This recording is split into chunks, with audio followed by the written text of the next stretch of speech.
Aha, Himayeva.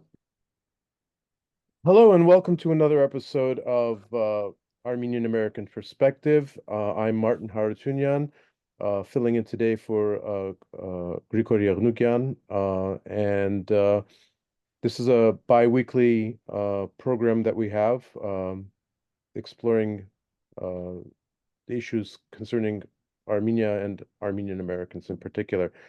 And today we have a special edition. We're gonna have an additional program today because of the current situation of the things that are developing in Armenia. And our guest is live from Yerevan, Garo Yernukyan.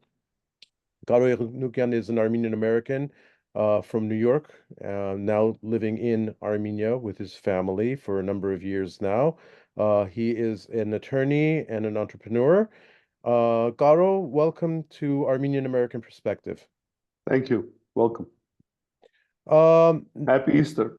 Happy Easter. Yes, happy Easter to everybody. Today is Easter, and we And your birthday. thank you. Yes. Happy birthday Um, too. Thank you, thank you. So, the reason why we're having this special edition is last week we were speaking with Dr. Vahe Gasparian, and a lot of things happened uh, immediately following that program. So, um, of course, we'd like to know more about you, Caro, but before we get to that, if you could just fill us in about what happened since last Saturday. Uh, well, since last Saturday, I guess we're talking about the event that happened on Sunday with the three individuals who went into the police station. That's what we're talking about, correct? Correct. Yeah. Those three individuals are associated with the National Democratic Alliance as far as being supporters. As you know, National Democratic Alliance is a movement uh, to differentiate it from a political party. A movement is a loosely organized, or we can even say not organized entity. A movement has an idea, a goal, and people get around that movement because they share the same goal. What differentiates a movement from a party you have membership. In a movement, you don't have membership, you have affiliates, you have supporters, but they're not members. And the difference between a member and an affiliate or a supporter is that a member pays dues and a member takes some kind of an oath in a political party to support their bylaws, the constitution of the organization, so on and so forth. And they also subject themselves to the authority of the political party, where the political party leadership or their uh, designated group decides whether a certain member of a party has gone overboard with their rules and regulations and whether that particular member deserves to be punished. As within the diaspora Armenian organizations, there are three classical Armenian parties. The Dashnakhtutun ARF, there's the Hınçakyans, the Social Democrats, and of course the Ramgavars, which are the conservative party. Now, all those political parties have the same rules as far as their membership is concerned and how far. I'm going into a lot of detail so our listeners could understand the background. For example, ARF, they have in the past and throughout their 100 and something year history, have punished certain members, evicted them, denied them of their membership by because they did not abide by the party's rules. That's because the bureau or some other body of the party decides on conduct and what a member could say or do. So in that respect, the National Democratic Alliance being a movement, and I am a board member of that movement, we do not tell our followers or supporters as the form of conduct as to what they can do or what they can say. And as such, a movement always is more fluid than a political party. Political party is more constrained, more rigid. A movement, people come in and they leave. In different times of the movement, some people may agree with the ideology, so they come into the movement, but then they may not agree with the methods on how to reach that ideology or the goal, and they may leave the movement. So coming back to on Sunday, this is the background information. Those three people who went into the police station with grenades were affiliates or supporters of National Democratic Alliance. Now, that's as far as that. And the question is, why did they go on Sunday into the police station, and what were their demands? And this is where it's very important, because this is where we make a distinction whether there are rebels or are they terrorists. And we have to make that distinction too. And there are, besides being very fine lines between a rebel and a terrorist, there is also very obvious lines which are not very fine, which are very rigid and very clear. And in this case, those are clear lines, not fine. So we don't have any thoughts as to what group would they belong to. So coming back to what caused them to go to the police station and what were their demands. On that day and prior to that, the authorities, Nikol Pashinyan's government, has threatened and actually delivered on their threat that they will not allow people to conjugate at Tavush, Voskepar, the area there, because that's the area that Nikol Pashinyan unilaterally, or we can say with Aliyev's demand and Nikol Pashinyan's unilateral decision, he wants to give those 4 areas, and I'm being careful here, not saying villages, I'm saying areas, because it's a lot more than a village. It's the surrounding pastures and surrounding areas, and a very strategic and very important area for Armenia, and not just for Armenia as far as land is concerned. It's important for Armenia's survival. I want to make that distinction. So it's not just 10,000 square meters or whatever certain land or pastures or forest. It's a strategic area in which Armenia's survival depends on that area.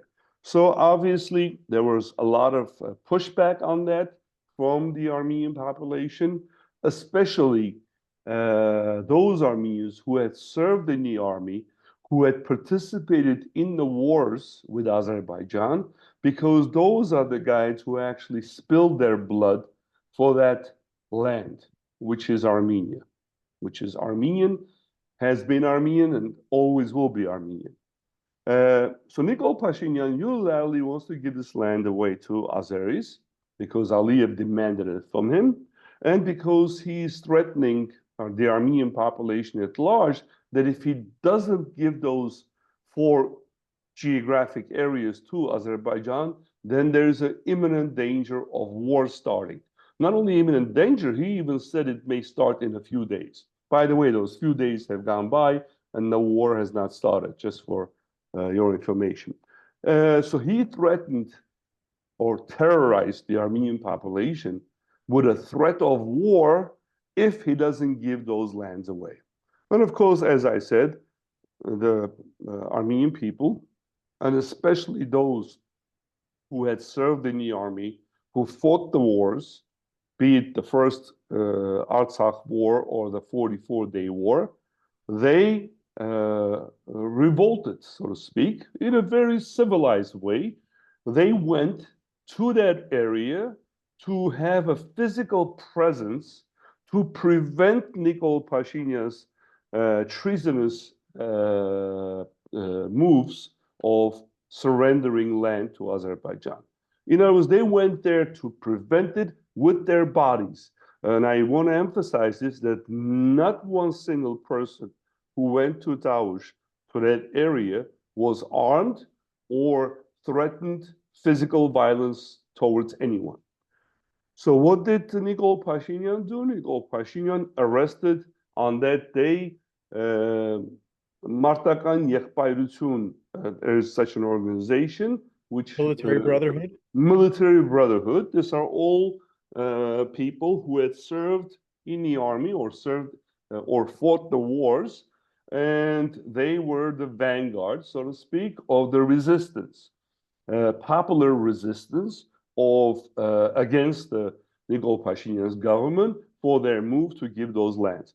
So they were arrested. Not only were they arrested in Tavush, because Tavush is a couple of hours away from Yerevan, but they were also arrested in Yerevan before they could leave their house. In other words, the national security services and the police and detectives, everybody was up in arms, so to speak, in Yerevan, and they would round up people right from their houses, from their cars before they could even go. And about 50 people were arrested from the Brotherhood, military Brotherhood. Is that how you translate it? I guess so, yeah. Yeah. And also 8 NDA, National Democratic Alliance supporters were arrested. So these 3 individuals, in a form of protest, they went into the police station in Nork and demanded, this is their demand, they demanded that all those people who were arrested to be released so they can go to Tavush and they can defend the land, so to speak. And in their demand, which is also very important, they told the police to stay away, keep your distance. I'm saying in a few different ways. In Armenian, they said, keep away, keep your distance. And what's also very important, one of those individuals, one of those 3 said, guys, referring to the police, we're going to blow ourselves up, not you. So that's why keep away so you don't get injured. So this is you would describe this as self-sacrifice to send a message. I want to remind our friends, our listeners, that the Arab Revolution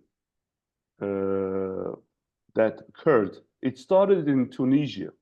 And if those who don't remember, in Tunisia, a street merchant who was harassed by the police set himself on fire, and that started the whole Arab Revolution. Now, wasn't there a recent similar event in Yerevan? That's right. That's right. There was a similar event in Yerevan, and if I'm not mistaken, that individual is a scientist who wanted to set himself on fire. He dosed himself with gasoline. The police were able to carry him away before he could strike a match, so to speak. So yes, and we have to understand that when times are not normal, you can expect to have abnormal reactions. And the abnormal reactions in not normal times is actually normal. Because, that's the correlation. It's abnormal, so you have an abnormal reaction. And Right. this is what happened.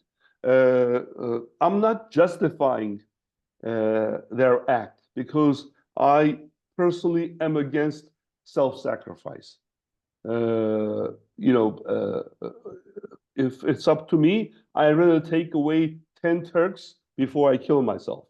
So that's my point of view as far as self-sacrifice is concerned. Right. Yes, I will sacrifice myself in different ways, but not with my life. Now, this guys did that. Now, that's an extreme expression of resistance.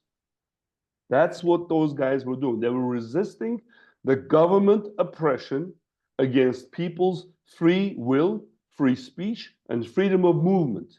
You know, what gives them the right to tell anyone that you can't go from one location to the other? There is no such law. There is no a war situation. There's no it's no curfew. So an Armenian citizen is free to move. But of course, we know why they're doing this because they want to surrender those areas unhindered. They don't want to have any troubles. They don't want the Armenian people to object to it. So that's as far as those individuals are concerned. Now, I know those three individuals, two of them very well, one of them not as well, but I know of him. One of them, Artur, forgot his last name now. Artur has fought in the first war, you know, in the 80s, 90s, and also he fought in the 44-day war. His son was a conscript, an 18-year-old, during the 44-day war. His son was killed during that war. He was in Artsakh with his son, of course, in different locations. When they brought his son over to Yerevan, to the morgue, Artur had to identify his body. Artur came from Artsakh, interrupted his war efforts, and came, recognized or identified his son, and he went back. Now, I want you to look at this now and answer my question. Is that normal? I'm a father. I have a son too. I don't think I would do that. I think I would stay and I would bury my son before I go back or before I do anything else. But Artur was not that type. Artur said, my son's friends need my help in Artsakh. He referring to the other 18-year-olds who were in the same battalion or unit that his son was in. So he went there. Again, this is to show the self-sacrifice of the person. Now, not everyone is able or even thinks of doing the self-sacrifice in that manner. So Artur did that. The other person that I know very well, and he's also a co-defendant with me in the Sasna Zarer case that still goes on for the 8th year already.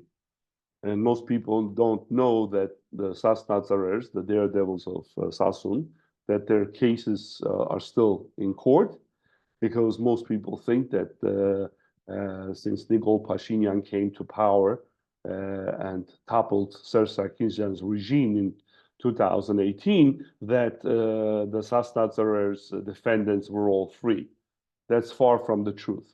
Not only we are not free, but there is a lien on all our property, real estate or disposable property, cars and such like that. So I can't sell a car, I can't sell my house, I can't even repair my house because the city hall will not give me a permission because there's a lien on my house from the government because of the And just to clarify something, you weren't an armed insurrectionist in No, no, any. no. I wasn't. I wasn't. I was put away. And interestingly enough, it's being repeated again.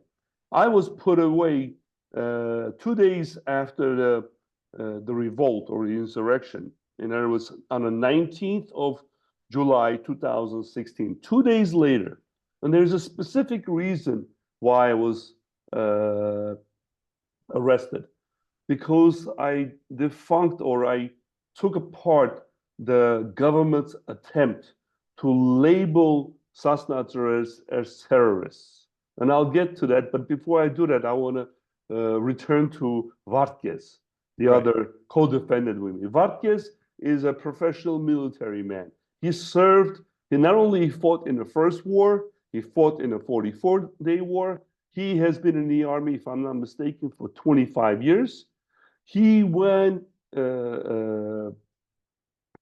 he retired from the army, from being a rank and file officer, only about a month ago.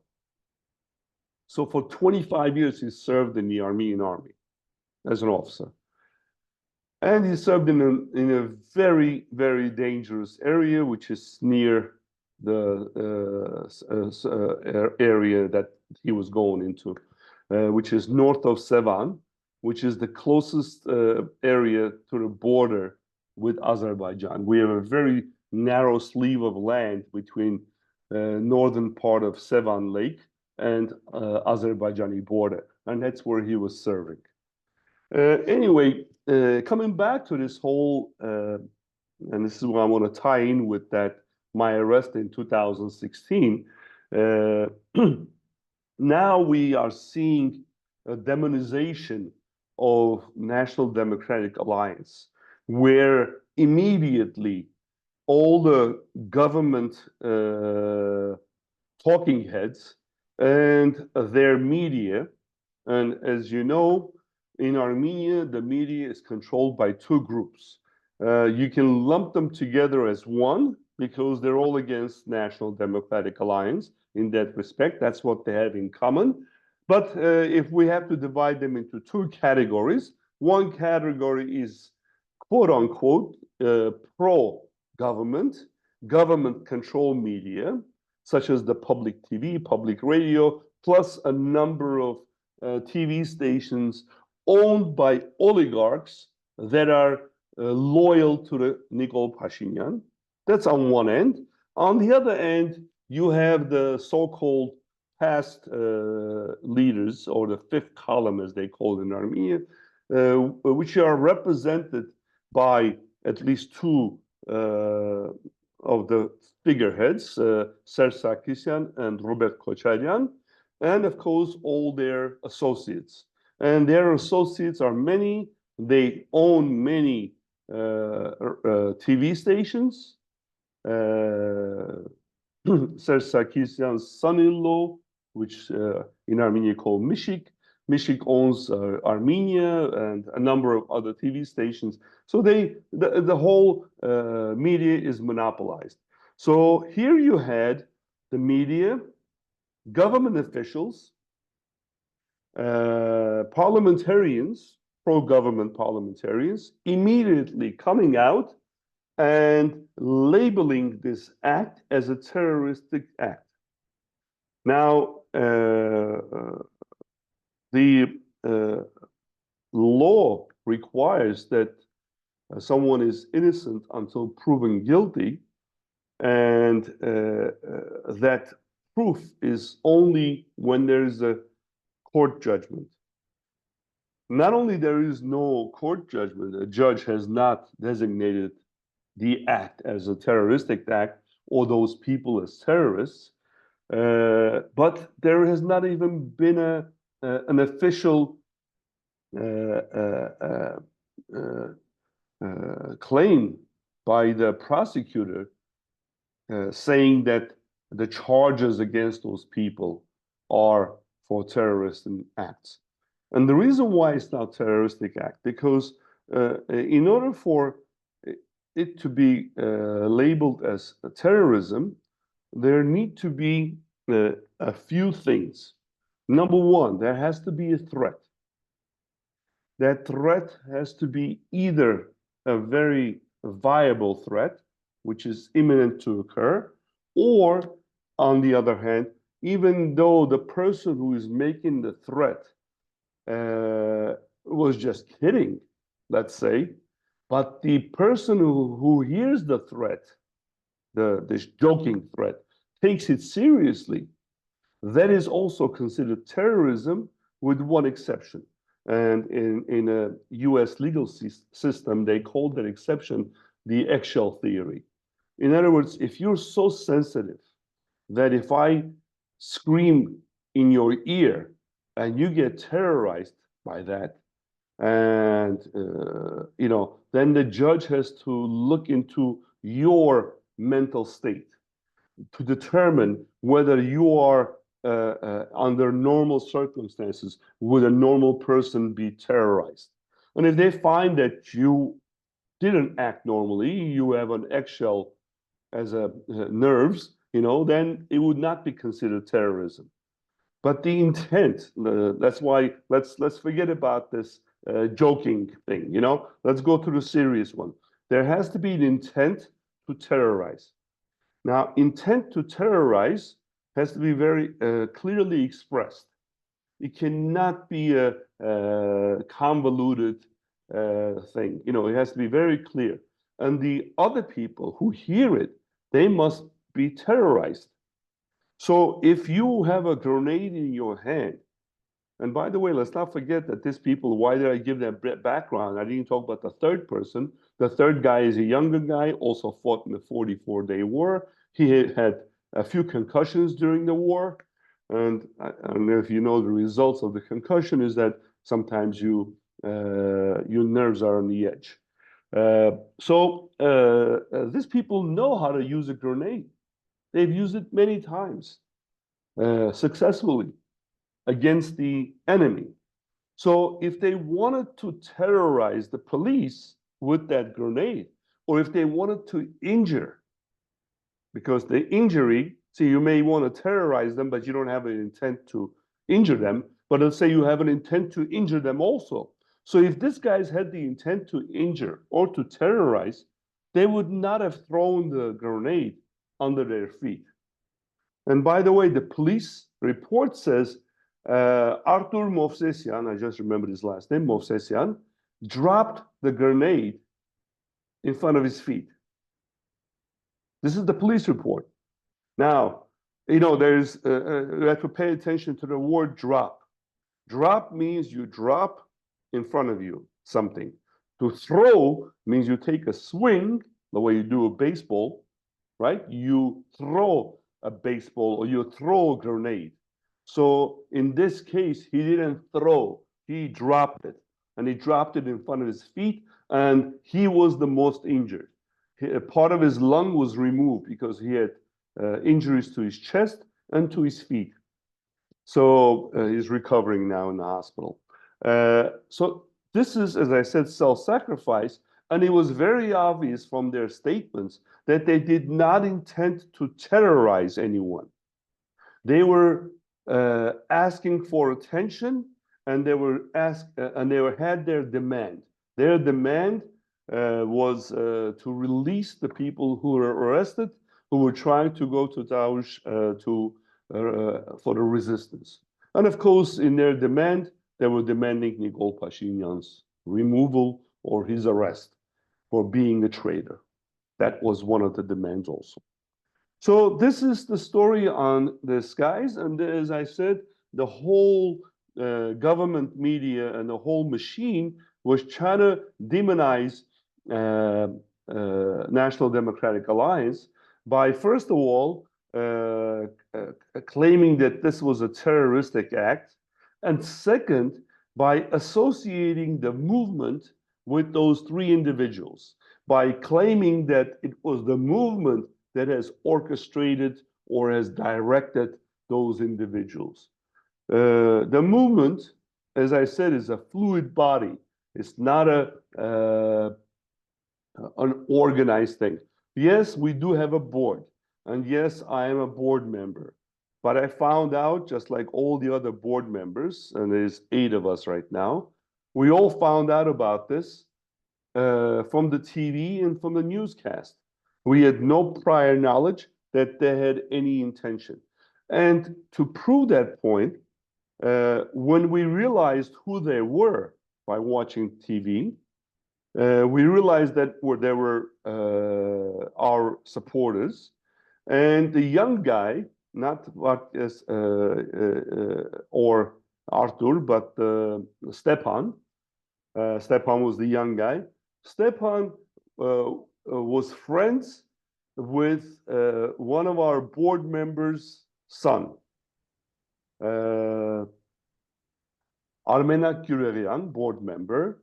His son, Areg, is friends with Stepan. So when we realized that was Stepan, we had discussed with Armenian, in other words, the board had a quick meeting, and we discussed with Armenak, and we came to the conclusion that Armenak should go to the site of the standoff and should convince Stepan to put away the grenade. We called immediately Armenian Police Department. They said, yes, please send him. We'll wait for him. Armenak was on his way, and 10 minutes has passed by, and the police stormed Stepan and disarmed him. Now, I have a right to have suspicion that that was done on purpose at that time, in order for Armenak not to reach, so that National Democratic Alliance could not be given the credit for disarming the situation. And why do I say this?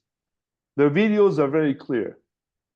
Stepan has been standing there for 2 to 3 hours.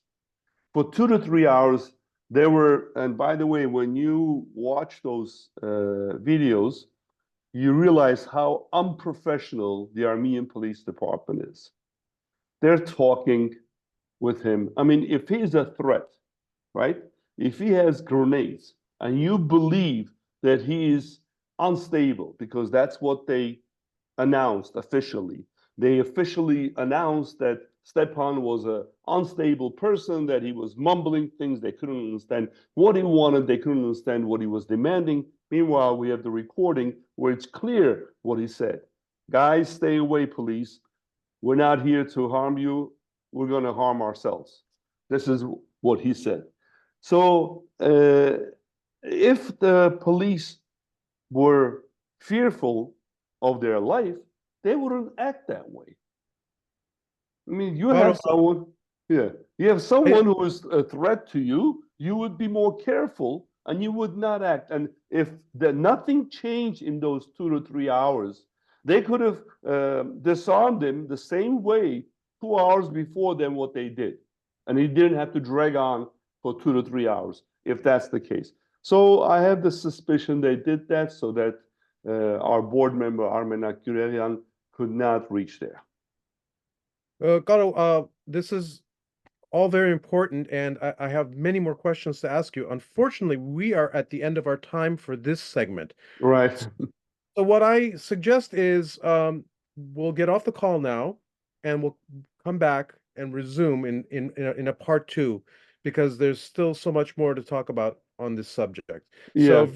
So viewers, thank you for being with us on Armenian-American Perspective. This is part 1 of our meeting with Garo Yerdukyan, and join us for part 2 coming right up. Thank you, Garo. We'll be back online in a bit. Thank you.